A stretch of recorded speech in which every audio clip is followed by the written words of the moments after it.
Hi guys, so today, well first of all let me address this. So my best friend gave me these glasses.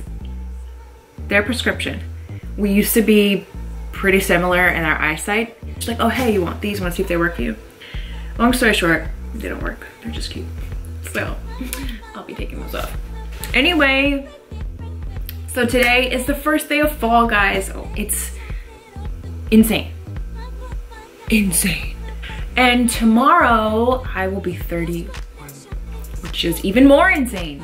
Yeah, like I'm still 30. I'm still 30 today.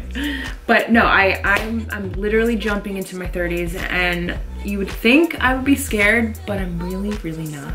I'm really not. Anyway, I know I had a video of 30 life lessons for you guys from last year, and you seemed to like it, so I thought it'd be fun to do another video. If you want to know some of the life lessons that I learned in a year, keep watching. Out of all of the characteristics that I would aspire to have or gain more of, I find that wisdom has been like the key component to my growth, and like I feel like wisdom should be over everything. Not everything, but like in what you aspire to have as a woman. I feel that wisdom has been an essential part of my growth. The quality of having experience, knowledge, and good judgment, soundness of action and decisions, and it's basically just a body of principles. But when you have wisdom, or when you aspire to have wisdom, you tend to try to get out of your emotions in the moment and go by what's sound and what's right, and better life choices and a better perspective. And so, and for me personally, the growth came from the book of Proverbs, because it's all about wisdom. So I always encourage everyone to read that book, because it basically breaks it down for you. Fringe bangs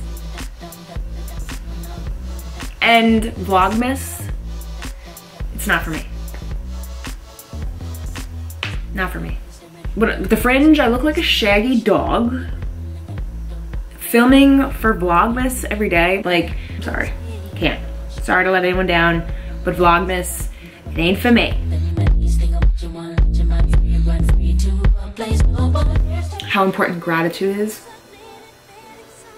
And it's one of those things that I think throughout my life I was able to grasp and obviously be thankful for like the small things in life. Not like I was super spoiled. That's not what I mean by having gratitude. It's just that I think throughout this year, gratitude has a new meaning for me. And I say that because when you have true gratitude, or when you aspire to have true gratitude, it means being grateful in every situation. Like, it's really easy for us to be grateful when things are going great and you have the things you want. But when things are shaky or not good at all and you're in a really bad mental headspace, it's like so hard. It's so hard to be grateful and to say thank you. And I think when you are grateful, it mentally and spiritually changes everything. And here's what I want to say about this. 1 Thessalonians 5:18 says, "In everything give thanks, for this is God's will for you in Christ Jesus." So in everything give thanks, not just in times where it's good, give thanks. And this, I feel, changes everything. Because it's saying, in everything give thanks, for this is God's will for you. So God's will. If we claim to, the fellow believers, if we claim to want to be in God's will, and we want God's will for our life, and he is saying right there, it is God's will for us to give thanks in everything. That's one of the first steps to be in his will. So by doing his will, we're being obedient and we're relying on him. And so God says that being obedient is our spiritual act of worship. So we're worshiping him when we're being obedient. And it's saying we'll be in the will of him when we give gratitude in everything. No matter how I feel, no matter how bad of a day it is, no matter what's going on in my head or what's going on around me, if I just give thanks to God and for the things that I do have, it's such a freedom. And I found that it's been such a great tool this year. Marriage is work. Marriage is work, but in the best way possible. And I found that, you know, sacrificial love and a relationship or marriage in the format that God has designed is the most beautiful, comforting, and enjoyable companionship and blessing that you'll ever have. And no matter how good you think you're doing, or like how great of a wife you think you are, or, you know, if you're a man, how great of a husband you think you are, there's always room for growth and renewal. You know, don't ever get comfortable to the point that you aren't continually growing together and being honest with each other and communicating, because you're literally one. The two become one, and so you cannot have that separation. And so I learned just the beauty of sacrificial love and growth. Judging, and I say this because it's something I've talked about in the past, and it's not something that I've fully mastered, but I feel like this year, I don't know, I guess been humbled in areas and have realized so much and how important it is to be free of judgment. And I don't mean that like it's a free-for-all for, you know, everyone and you shouldn't have guidelines and stuff like that. Like, I just mean like, I just feel like it's more important to love than to judge. And I know it's like so hard sometimes, especially when there's certain things that go on and you're discerning it and you know it's not right. Like, it's hard to not, almost, in your head. But it's like, okay, you might feel a certain way, but you don't act on it. You know what I mean? You don't have to treat someone a certain way. You love them, and if anything, it's like I learned to just pray for the situation. Like, I can't fix that, I can't change them, and I can't really like put my own emotions in it, because it's not my problem, it's not my life. I'm not God, I can't judge. I have to just pray for the situation and pray for them, and like, you know, even myself. So it's like, if people are judging me, like, I've just been humbled. I've been humbled because like, I just know that how flawed I am.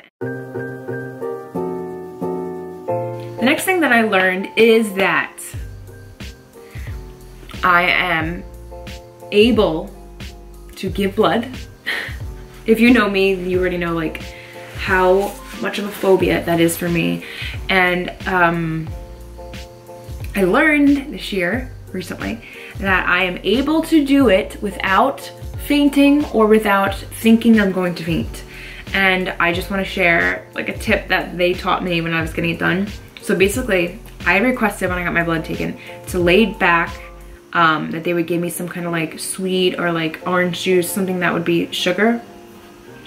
And then the lady said to me this, all right, so my camera shut off. So they taught me that like, if you're getting your blood taken, to just clench your other fists and like your feet, like tighten up your muscles, not this side, but like just like move around like it all throughout your body and like tighten up the muscles. Because like she said, if you don't do that, it won't pull the blood from any area. If you do that, it'll keep the blood flow going. This way you don't feel like you're like about to faint. And that was always the issue for me. So anyway, if you have that problem, you can get through it. If I can get through it, anyone can get through it. I've also realized this year that I've always been big on goals, and I really still think that short-term goals are so important. And I mean, having like visions and goals in the future are important too, but like for so long I just set goals, and some of them would happen, but like a lot of them wouldn't. And it's like, you can only do so much as a human, you know? And I feel that for me personally this year, it's like, instead of making everything a goal, I'm going to make it a prayer list. I'll make it a part of my prayer. You know what I mean? Like, if it's your will, God, this is gonna happen, and just help me make the right steps to get there and put in the work. You know what I mean? Like, instead of just being like, I'm gonna do this, like this is gonna happen. Like, reality check, not everything you want to happen is gonna happen. So it's like, I'll make these little short-term goals and like try to figure out what I need to do to change to make it happen, but in God's will. You know what I'm saying? Lastly, a lesson that I learned: aging is not as scary as it seems. And I don't think I was nervous last year. I didn't know if going into my 30s was gonna be nerve-wracking, but it's not. If anything, I feel kind of liberated, and I feel excited for my 30s. And I just genuinely feel like every year that goes by, I am growing in a way that I'm always in a progression. So it's not like if I was going backwards and like it had like serious addictions and like, you know, am not aligned with God, like I could see why aging is so scary, because it's like you're taking steps back, or you're like in limbo, or you're just fearful. But I guess for me, because I'm like really trying to be on track and be developed and growing, I just have this like sense of peace and excitement for the future. And I don't know, I just feel like if any of you are scared to get older, don't be. Like, it's so cool to have been able to experience more and more every year. And another thing, like not just with like the age, but actual aging effects, like wrinkles, gray hair, all of that. It's maybe not ideal or popular, you know, but it's a part of life. I just feel like holding on to your youth is, maybe I won't feel like that in years down the line when I actually really do have a lot of gray and I'm looking really old. I don't know. But as of now, I don't feel like I'm fearful of it, and I just see like the beauty in having some kind of flaw instead of all plasticky and puffed up face of like injection and like, I don't know. I don't know, I think it's not scary. It's not scary unless you make it scary. Like, let's just be excited for where we are in life. Can't wait to figure out what's gonna happen this year. So that is it. That is my video. I hope it was enjoyable. I'm sure it was a little bit serious at points, but that's what I learned. So love you guys so much, and I will see you in my next video. Subscribe if you're not already. Ciao.